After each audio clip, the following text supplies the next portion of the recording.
benvidos. A Xunta de Goberno Provincial ven de aprobar 9 convenios con varios concellos para investimentos en obra pública. Con esta nova liña de axuda da Deputación abrimos hoxe este espazo informativo semanal. Vemos outras novas no sumario. Comezamos. Segundo o Instituto Nacional de Estadística, Lugo é a provincia galega que experimentou o maior incremento no número de viaxeros durante o ano 2010.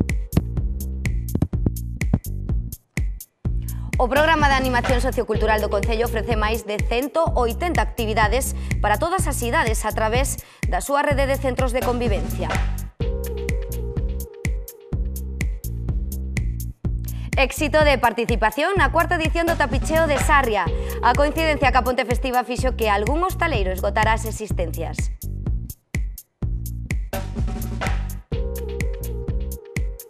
Os responsables do Clube Lucense de Tenis de Mesa Dez Portas contanos hoxe algúns dos proxectos que teñen en mente para fomentar o deporte base.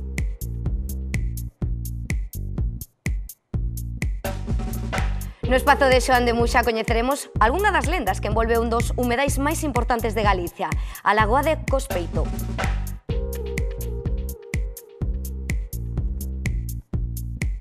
E se son dos que lles apasiona o espírito navideño, queden con nós porque falaremos do Belén electrónico, un dos máis visitados. A Deputación investirá preto de 10 millóns de euros en obras municipais grazas a convenios con 9 concellos que se aprobaron este venres na Xunta de Goberno. Son os municipios máis grandes da provincia ou aqueles que teñen un marcado carácter comarcal. Esta actuación incluída no Plan Extraordinario de Obra Pública é unha nova liña de cooperación cos concellos, aínda que o presidente da institución anuncia que haberá máis. O alcalde de Sarria supervisa os planos da piscina climatizada que se construirá grazas ao convenio que este municipio asinará próximamente ca Deputación. Cun 1.400.000 euros será o proxecto de maior contía dos convenios que foron aprobados na Xunta de Goberno desta semana. O rexedor amosa a súa satisfacción porque se dé a resposta a unha demanda histórica dos veciños de Sarria. Cuando la Xunta de Galicia, el actual gobierno de la Xunta de Galicia, dio la espalda a Sarria al pedirle la financiación, la aportación de la financiación y no tuvimos ninguna respuesta, mantuvimos desde la alcaldía una reunión con el presidente de la Diputación y fue sensible a esta petición del Ayuntamiento y ha hecho la aportación, creo que una aportación importante, pero que sobre todo da satisfacción a esa demanda de tantos años. Ademais de Sarria, a Deputación asinará convenios con Vilalba, Viveiro, Burela, Foz, Becerrea, Fonsagrada, Monforte e Lugo. Inclúense os concellos con maior poboación e aqueles que teñen un marcado carácter comarcal. No caso de Fonsagrada de Becerrea nos entornos de montaña, Viveiro, Burela e Foz no campo da Mariña. Pense vostede que nós tamén acabamos de trasladar máis de 1 millón para Barreiros para facer fronte a esa solución global dos problemas do Concello. Vilalba, a propia capital, que tamén requiere equipamentos e infraestructuras. Sarria, para apostar claramente por esa piscina comarcal que tanto leva pedido o Concello de Sarria, e, por tanto, os veciños e veciños de Sarria, e Monforte, que tamén é unha referencia no sur da provincia. Esta liña de cooperación cos concellos sumase a outras como o de Parque de Bombeiros ou o pago do canon hidroeléctrico. Pero seguimos coas liñas de cooperación e non serán as últimas, xa o digo hoxe, van a continuar esas liñas de cooperación. E esta liña de cooperación é específica para concellos grandes, non? Concellos que al menos que teñen un certo marcado carácter de comarca para ter tamén eles unha liña de inversións, de infraestructuras e de equipamentos necesarias, non? Este programa forma parte do Plan Extraordinario de Obra Pública dotado con máis de 30 millóns de euros.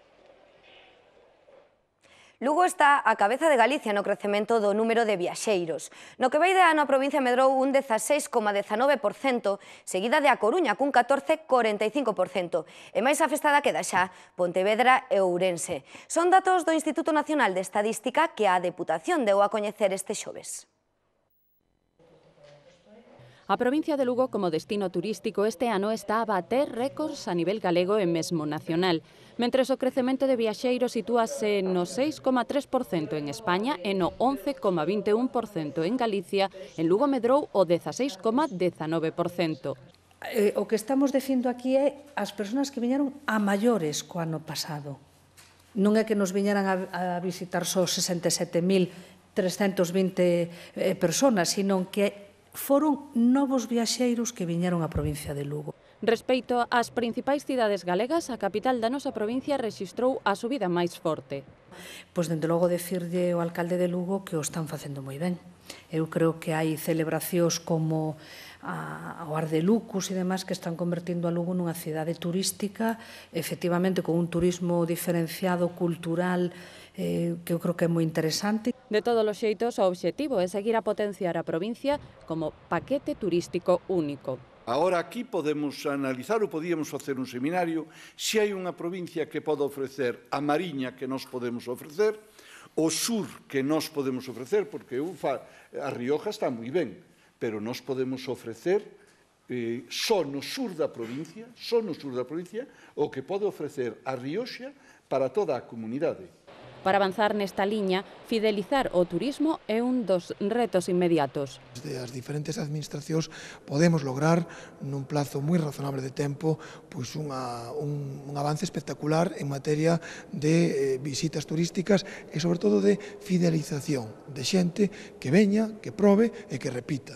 Facer paquetes, tratar de que a estadía, o sea, de reter aos turistas un par de días, un día. Todos sabemos que unha cousa son as visitas que se van á provincia de Lugo, outra cousa é a ocupación hoteleira e outra cousa é o gasto diario.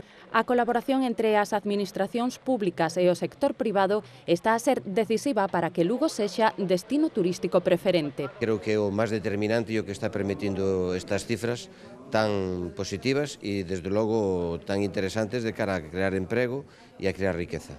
No mes de febreiro, Lugo acollerá por primeira vez un congreso internacional sobre turismo, no que expertos de todo o mundo se reunirán na cidade para estudar novas formas de xestión na provincia. Realizar actividades de animación é unha boa forma de manter ocupado o noso tempo de lecer, aprender e establecer novas relacións. Na capital, o Concello ofrece máis de 180 obradoiros a través da rede de centros de convivencia que dan servizo ao norte, sur e centro da cidade. Este ano incorporouse un máis, o de María Valteira na Piringalla. Estivemos cos alumnos que forman parte da clase de óleo creativo. Xúntanse cada mércores cun obxectivo en común, a pintura. Plasmar ideas no lienzo é unha forma de expresarse que lles apasiona. Me apetecía eso, dibujar, sentir y dejarme llevar. Soy un fiel admirador del buen arte y siempre me ha encantado. Es uno de los temas que siempre he querido perfeccionar muy bien porque siempre he tenido idea. Non importa a idade, a procedencia ou a cultura. Aquí o importante é sentirse activo. Y te deja la cabeza de dar vueltas, en una palabra. O sea, porque si no haces nada, estás inquieto, no sabes qué hacer. Y la pintura, pues, te calma muchísimo. Esquecer as preocupacións. Deronme esta oportunidade aquí tamén, vivo aquí cerquiña, aparte que tuve unha enfermedade bastante complicada, é bastante delicada, e sigo atento.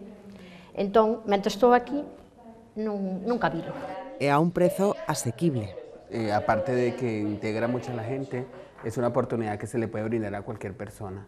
Porque ya sabes que hacer un curso fuera de esta aula sale muy costoso. Eu, por exemplo, ahora en este momento, pues, resultaríame moi complicado ir a pagar ese diñeiro. Non podría ir, posiblemente. O óleo creativo é un dos 18 obradoiros que desenvolve o Concello no Centro de Convivencia da Piringalla. E o que pretendemos coa animación, que creo que é fundamental ocupar o tempo libre, o tempo de lecer destas persoas en donde poden atopar amigos, falar, unha convivencia. Ademais, son capaces de sacar ou de poñer en práctica habilidades que levaban dentro que nunca as puderon facer. Desde a súa posta en marcha hai 6 meses, a acollida está a ser moi satisfactoria. A pintura e as de exercicio físico son as actividades que máis triunfan. Esa idea de distribuir e de facer que todos os veciños vivan en donde vivan, pois ter centros a donde podan acudir a facer ese tipo de actividades, pois desde logo é satisfactorio. Ademais, o centro acolle na planta baixa a segunda Casa das Linguas da cidade, onde se imparten os idiomas de inglés, francés, chino e árabe.